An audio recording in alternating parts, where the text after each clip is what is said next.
corruption, hein, son source de richesse facile. Soit regarder Godson, dans toute histoire pays, là, on a pas dans l'histoire. C'est depuis Duvalier, soit font histoire côté. Mais dans toute histoire pays, c'est l'État, dans le pays pauvre, qui fait mon riche, mon mieux comprendre ça. Parce que ce qui arrive, dans le pays pauvre, pas de pouvoir d'achat. Nèg là, ils sont caractériels, c'est-à-dire les gens qui sont concessionnaires d'automobiles, etc. Mais qui est-ce qui a acheté 10 machines en même temps? C'est l'État. Qu'est-ce qui a acheté 50 machines pour la police? C'est l'État, pas quelqu'un qui a acheté. Qu'est-ce qui a allé là, qui a acheté 50 bureaux dans seul coup? C'est l'État qui a acheté pour l'administration. Donc, comment est-ce qu'on fait? Eh bien, on dit l'État pas de problème. Le prix réel de 10 bureaux, c'est $50 américains. Mais on mettre les $300 américains, ou même en 150, mais 150, c'est la corruption. Donc, dans le pays pauvre, ça, justement, il y a beaucoup de difficultés de combattre la corruption, d'autant plus que lorsque la volonté n'existe pas. C'est économiste Enomi Germain qui sous Tichès Ba depuis week-end sous Alter Radio avec toute plateforme internet nous.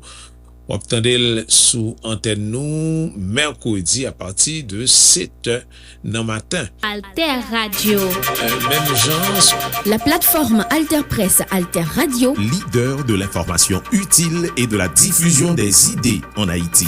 Alter Presse depuis 2001. Pionnière de l'information en ligne. Alter Radio depuis 2015. Pionnière de l'information web radio en ligne. Alterpresse.org, alterradio.org. Sur les ondes 106.1 FM à Port-au-Prince. La plateforme Alter Presse, Alter Radio pour l'émergence d'une population bien informée. Bien informée. La plateforme Alter Presse, Alter Radio, leader de l'information utile et de la diffusion des idées en Haïti.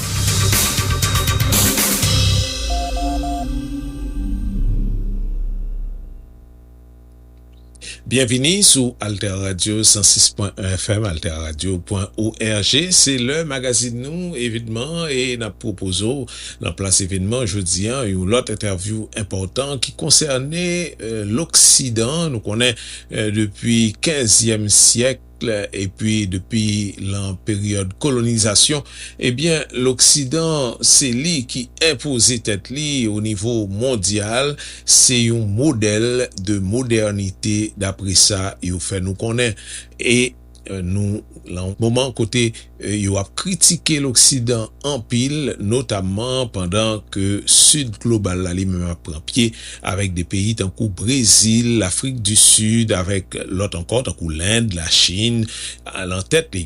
Alors, question qu'a posée, est-ce que yo ka penser la modernité sans yo pas penser à l'occidentalisation, pour nous dire comme ça, et qui conséquences colonisation gagnent au niveau mondial, et est-ce que moment arrivé pour chanter entièrement ça aurait les Occident?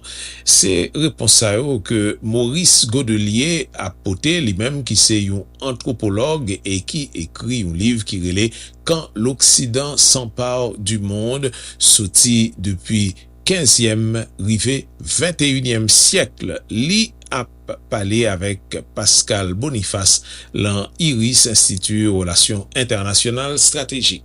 Alors tout d'abord, Maurice Godelier, la première question que j'ai envie de vous poser, est-ce qu'on a pu historiquement se moderniser sans s'occidentaliser? Oui, parce que le processus de se moderniser, c'est pas un processus seulement moderne.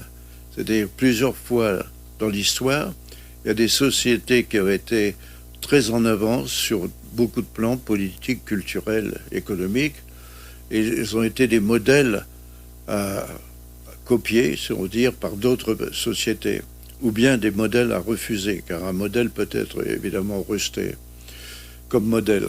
Et donc, le premier grand exemple, c'est peut-être le Japon, qui au VIe siècle emprunte la riziculture, la sériculture, l'écriture chinoise, le bouddhisme et en plus le modèle d'État. Bon, mais en prenant tout cela, ils ont changé leur société, mais ils ne sont pas devenus des Chinois. Ils se sont sinisés profondément. L'écriture, bien sûr, il y a de la Chine transformée par eux, mais on peut devenir donc japonais imiter l'Occident, comme aujourd'hui, ils l'ont fait à la révolution de Meiji, mais ils ont su à chaque fois poser des lignes rouges à ne pas dépasser en s'occidentalisant. Donc ça, c'est le fait profond de l'histoire. En fait, c'est en 2 étapes.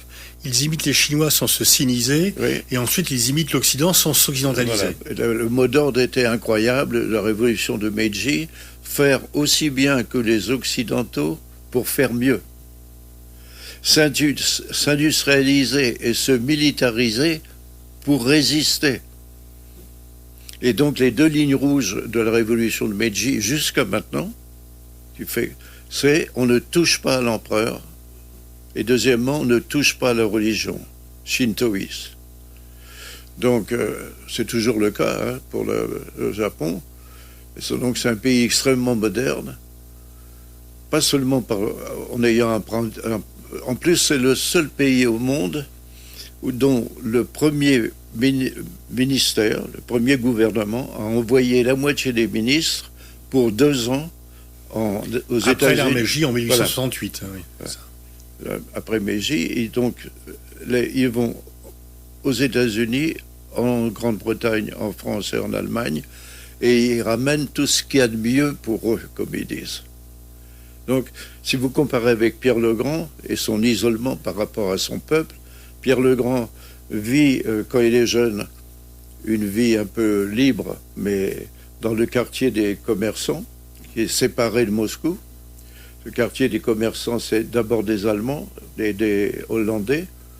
Il voit que ces commerçants témoignent de sociétés tellement plus développées qu'il décide de faire les deux grandes ambassades.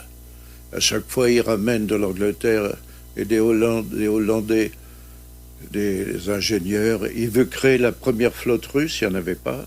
La première grande ville russe au nord, c'est-à-dire ce qui est devenu Saint-Pétersbourg. Et l'opposition à la modernisation de la Russie par le clergé orthodoxe est telle que son fils, le Tsarevitch, promet, pendant qu'il est parti en Hollande, d'annuler toutes les réformes, lorsqu'il serait lui-même tsar. Ce qu'il n'est pas devenu. Oui, mais pourquoi ? Parce que au retour de la deuxième ambassade, où il a été reçu par Louis XV, alors que Louis XIV a refusé de recevoir Pierre le Grand comme représentant d'un peuple de barbarie, disait-il. Je ne reçois pas un peuple de barbarie. Parce que ce qu'il faut expliquer, ce que vous expliquez très bien dans votre livre, c'est que Pierre le Grand a passé de très longs séjours en 2 occasions différentes, plus d'un an, 2 ans même, à l'étranger pour apprendre, parce qu'il disait que la Russie est sous-développée et qu'il fallait apprendre des autres, de l'étranger, ce qu'il fallait faire. Et donc, on n'imagine pas aujourd'hui qu'un chef d'État, personnellement, en plus... Il apprenait les métiers. Voilà. Allait pour voir comment on fait un bateau, comment on fait, etc. Et donc, c'était vraiment s'inspirer, un peu comme les Japonais en leur temps, ultérieurement, s'inspirer de ce que fait l'Occident, mais pour mieux résister à l'Occident. Tout à fait. Et la tragédie, c'est que son fils s'est enfui, s'est réfugié dans l'Empire austro-hongrois. Le père a envoyé une délégation pour lui donner son pardon, et au retour, il l'a fait exécuter quand même. Comme Poutine avec Prigojine, finalement, le pardon pour mieux exécuter. Voilà, donc... Oui, mais il a fait juger par 2 tribunaux successifs, un tribunal religieux, un tribunal civil, si on peut dire, et le lendemain, on a trouvé le fils mort dans sa cellule. De sorte que Pierre le Grand n'a pas eu de descendants. Et après, ça saute à Catherine de Russie, c'est une succession de femmes modernes aussi. Au lieu d'utiliser les Allemands et les Hollandais, on utilise les Français ensuite, etc. Donc, sans cesse. Est-ce que ça ne fait pas un peu un écho ce que vous racontez dans cette période ? Disons qu'on peut, en fait, s'occidentaliser sans devenir occidental, est-ce que si vous faites une relation avec le monde moderne, est-ce qu'on n'a pas eu l'illusion que les Chinois, en se modernisant, allaient s'occidentaliser et que les Russes, en se débarrassant du communisme, allaient également s'occidentaliser alors qu'ils sont restés les uns les autres, Russes et Chinois? Ouais. Écoutez, ça c'est des illusions de journalistes, voyons.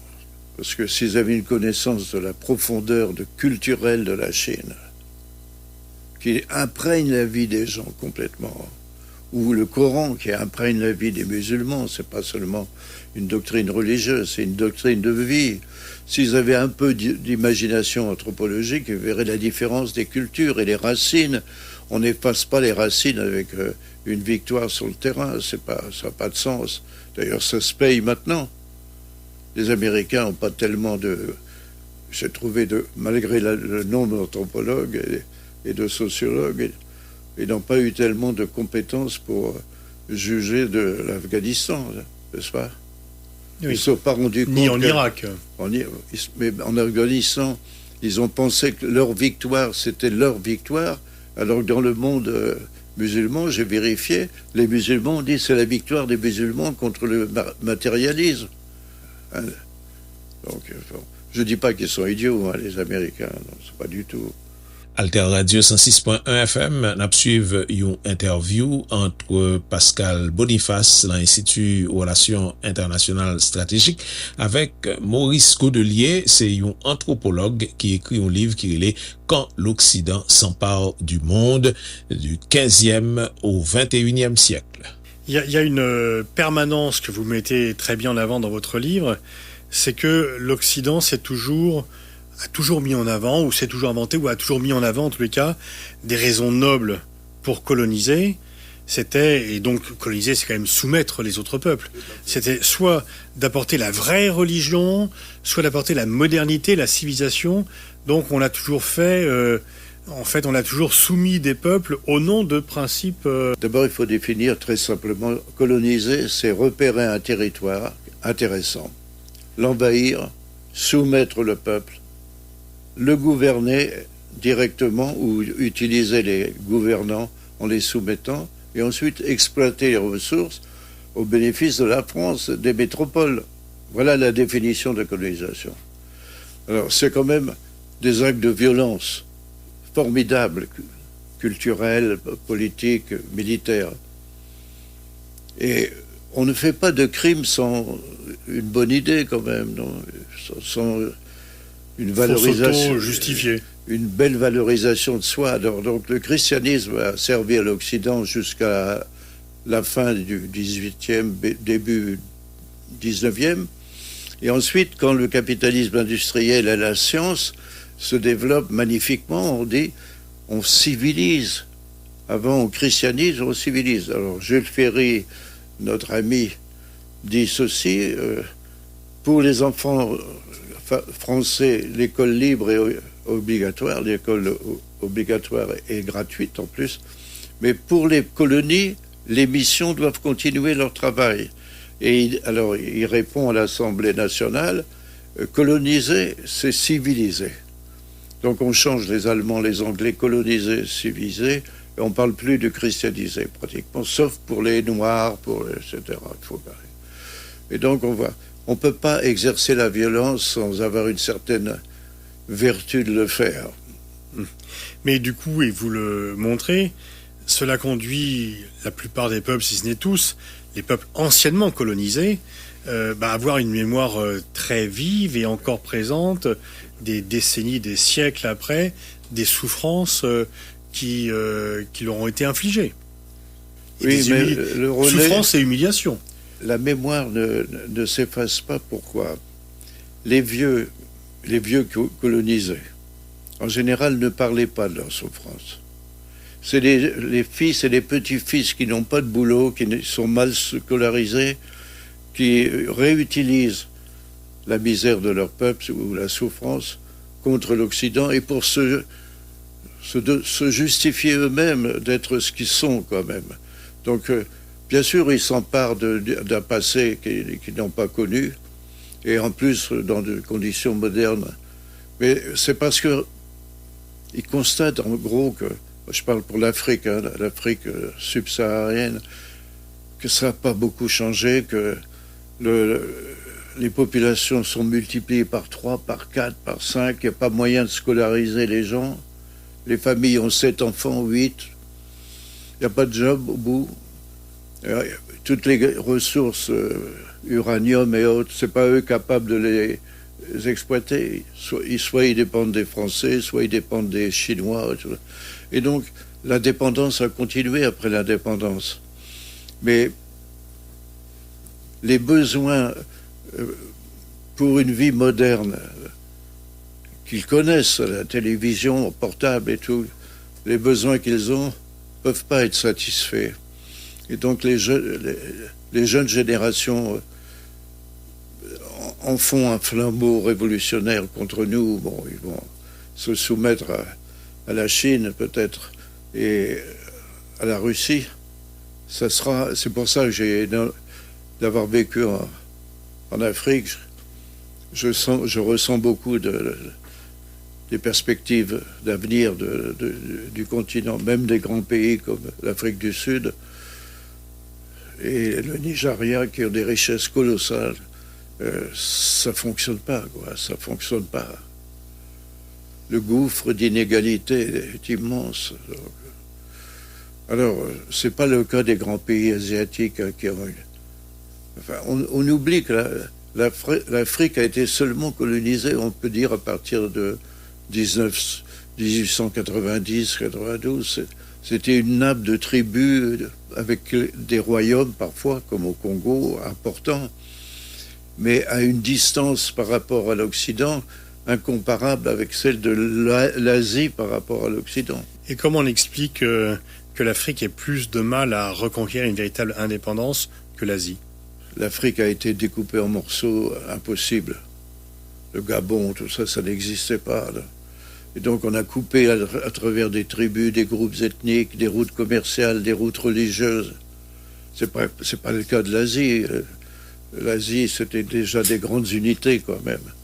Et ils avaient des religions comme le bouddhisme, etc., qui sont unificatrices quand même, qui donnent une identité partagée quelque part. Bouddhisme, etc. C'est pas le cas de l'Afrique. Et si vous voulez, ce découpage arbitraire est presque invivable dont ils ont hérité Gabon, etc., Côte d'Ivoire, etc. D'un certain point de vue, c'est la même chose avec l'Amérique latine. L'Équateur, tout ça, c'était des coupes, c'est pas comme en Afrique. Et c'était leur indépendance, c'était la conquête encore plus forte des Occidentaux, puisque quand ils sont séparés de l'Espagne, c'était des Blancs qui ont pris le pouvoir entièrement. Donc ils ont encore plus créé un système colonial en étant dans l'indépendance par rapport à l'Espagne. Et donc si vous prenez les deux jambes faibles du monde actuellement sur votre carte, les deux jambes, c'est l'Afrique subsaharienne et c'est l'Amérique latine, quand même. Alors, malgré leur richesse. Mais pas l'Asie. L'Asie, il y a une tradition. Le Moyen-Orient, bon, ils ont... L'Arabie Saoudite, c'était quand même des Bédouins. C'était des Bédouins. Donc, tous les jours à la télévision, il paraît que le prophète a envoyé le pétrole. C'est bien, c'est le peuple élu, non? Bon. Mais toutes les installations étaient construites par des ingénieurs américains. Toutes. Toutes. Et toutes sont maintenues par des experts occidentaux. Donc c'est très... Donc si vous voulez, c'est plutôt les puissances de l'Empire ottoman qui étaient le monde jusqu'à Bagdad, quoi. Et ensuite le nord de l'Inde qui était pas musulman. Ce sont des réserves de culture et d'hostilité à l'Occident profonde. Alter Radio 106.1 FM nap suiv yon interview entre Pascal Boniface dans l'Institut Relations Internationales Stratégiques avec Maurice Godelier, c'est yon anthropologue qui écrit un livre qui est Quand l'Occident s'empare du monde du 15e au 21e siècle. Vous écrivez dans votre livre Japon, Turquie, Iran, Russie tsariste, Chine impériale. En fait, ce ne sont jamais les masses qui font la révolution, et ce sont plutôt les élites qui, en plus, prennent conscience dans tous les pays que vous citez. Vous avez de longs développements historiques, la Turquie, l'Iran, etc. On a déjà parlé de la Russie tsariste et du Japon, mais qu'à chaque fois, ce sont les élites qui prennent conscience du différentiel de développement de leur pays avec l'Occident et qui disent il faut là remplir le fossé, quoi. Il faut combler le fossé. La modernisation, c'est pas une affaire des peuples. C'est une affaire de leurs élites qui ont des contacts entre elles, qui voyagent, les autres ne voyagent pas. C'est pareil en France aujourd'hui. Essayez de moderniser la France. C'est les élites qui veulent. C'est pas forcément les gens dans les campagnes. Hein. Bon. Et donc ça, c'est un phénomène universel. Et depuis l'Antiquité. C'est toujours pareil. On a été romanisés, on était des Celtes ou n'importe quoi. Et on a appris une langue, on a transformé notre langue, parce que les élites parlaient latin. Les élites parlaient latin à partir de l'Empire romain. Et le coup de génie quand même politique de Rome, c'est d'avoir décrété que tous sont des civis romanus, des citoyens romains, qu'ils n'ont qu'une seule obligation, c'est de garder leur Dieu, mais de mettre l'empereur comme Dieu dans leur panthéon. Alors, donc, vous vous rendez compte de la puissance de Rome, l'intelligence politique de Rome, d'avoir transformé des colonisés en citoyens bidons, bien sûr, mais en obligeant les gens à apprendre le latin, toutes les élites, et en créant des villes. Bon, c'est comme ça, quoi. Mais c'est pas triste que ce soit les élites. C'est normal, puisqu'ils sont en contact interculturel. Mm-hmm. Les gens qui vivent dans leur campagne ne sont pas en contact. Maintenant, ils le sont par la télé, bien sûr. C'est tout à fait nouveau, ça. Alors, vous écrivez en même temps que le moment n'est pas encore venu pour entonner le requiem du monde occidental. Vous pensez que le monde occidental a toujours une avance ou une domination qu'il fait toujours la course en tête? Je m'appuie sur un fait historique.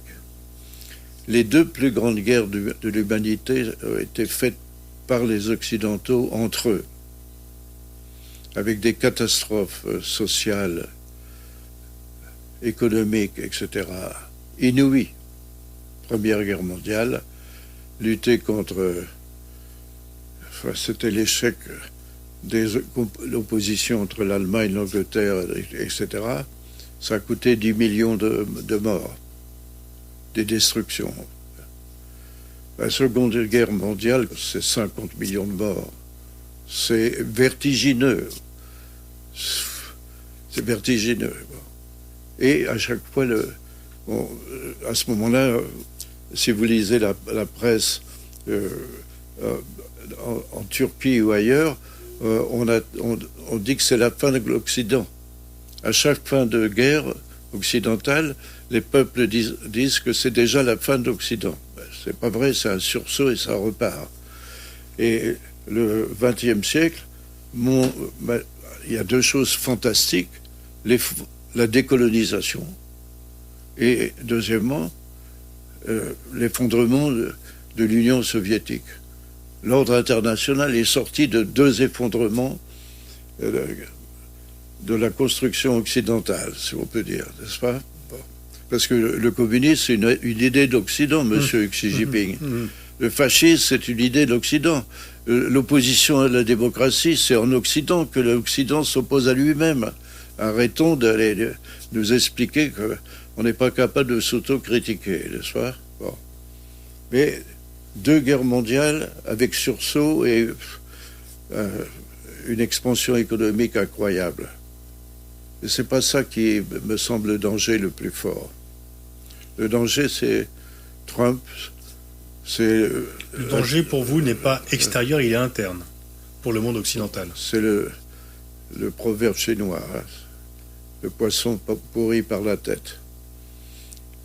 Que le leader de l'Occident ait vu attaquer le Capitole par des nervis, par des suprémacistes blancs, par des gens illettrés la plupart du temps, fanatisés, culte de la personnalité la plus grotesque, que ça continue en Occident par les démocraties dites illibérales.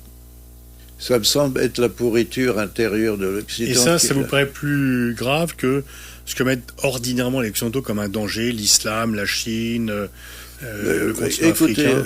L'Occident va, parce que j'ai bien compris Joe Biden et d'autres, ils ont pris des décisions économiques pour reprendre 10 ans d'avance en technologie militaire et économique. Donc il y a un sursaut au moins de 10 ans. Hein. Et puis l'ordre mondial va se recomposer. La mondialisation du capitalisme, c'est grâce à l'effondrement du communisme.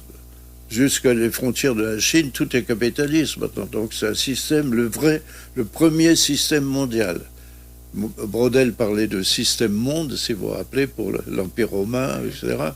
Mais c'était des petits mondes. Hein. Le capitalisme industriel, moderne et financier, c'est un système mondial que tout le monde prend en compte pour lui-même. Mais maintenant, il va y avoir des divisions économiques, géopolitiques. On va avoir des échanges avec des alliés et des amis, pas avec ceux qui vont nous donner les meilleurs profits. Donc, aujourd'hui, la géopolitique pèse sur l'expansion économique du capitalisme. C'est-à-dire, il est possible qu'il y ait deux mondes mondialisés. Et coupés l'un de l'autre. C'est possible. Un monde chinois et un monde américain, occidental. Oui, voilà.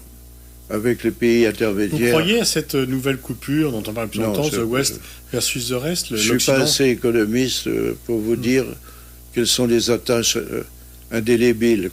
On ne peut pas s'amuser en économie seulement par des décrets politiques. Il y a des attaches plus profondes, différentes, difficiles à manier, et le politique peut se casser les dents, quoi. J'apprends que les Français, paraît-il, sont en Asie centrale à faire du business, ce qui sert d'ailleurs à Poupine. Bon, passons. Donc, je ne pense pas que ce soit parce que, si vous voulez, la démocratie, si vous la prenez dans sa racine la plus forte, c'était la Révolution française. Liberté, égalité, fraternité. Qui n'est pas réalisée vraiment. Mais c'est une idée force. C'est une idée qui explique que les femmes en Iran jettent leur truc. C'est-à-dire une autonomie de la personne, des droits politiques aux individus. Ça, c'est le facteur rongeur. C'est le facteur qui peut disparaître pendant un siècle et il réapparaîtra. C'est irréversible. Donc l'Europe, si vous voulez, le capitalisme, c'est l'inégalité. Le capitalisme produit la richesse et la pauvreté. En même temps, ce qu'oublient les gens à la télévision tout le temps, la richesse, chacun va devenir auto-entrepreneur, enfin, des blagues incroyables, enfin, des mensonges possibles. Bon. Mais l'idée de la Révolution française, c'est-à-dire liberté, égalité, fraternité, c'est une idée force immatérielle qui déjà a rongé beaucoup de gens. Beaucoup de sociétés ont dû se donner une constitution qui accorde des droits à ceux qui votent. Mais c'est le bordel. Non, c'est de l'acide. C'est de l'acide idéologique, je dois le dire. C'est une idée profonde.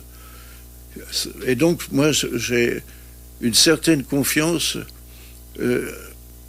à un avenir par saut de puce, par soubresaut. C'est-à-dire, même si on est plongé dans une époque noire pendant un siècle, c'est pas possible que les contradictions sociales ne réveillent pas dans des peuples l'idée qu'on peut être plus libre, plus autonome, qu'on a le droit de parler et d'être souveraineté du peuple. Nous avons suivi une conversation entre Maurice Godelier, qui écrit livre qui relève Quand l'Occident s'empare du monde, sorti depuis 15e, arrivé 21e siècle, lui-même lycée un anthropologue, et il était en conversation avec Pascal Boniface, l'Institut Relations Internationales Stratégiques. Continuez écouter Alter Radio sous 106.1 FM, alterradio.org, à plusieurs plateformes Internet.